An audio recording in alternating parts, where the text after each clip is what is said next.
Hi guys, welcome back to a new episode of Apps Academy. Today in this video, I'm going to show you how you can log out of your Etsy's account on web browser. Keep watching the video till the end. To log out of your Etsy's account on web browser, firstly go ahead and open up your Google search. On the search box at the top, type in etsy.com and make a search. Log into your account and the home page of Etsy's account will appear on the screen. From the home page, tap on your profile icon at the top right corner of the screen and from the drop down, click on Sign Out option. This is how you can sign out of your Etsy's account on web browser quickly and easily, just in few steps.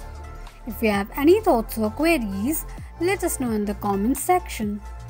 Don't forget to subscribe to our channel. Also press the notification bell icon so that YouTube will notify you whenever we post a new video.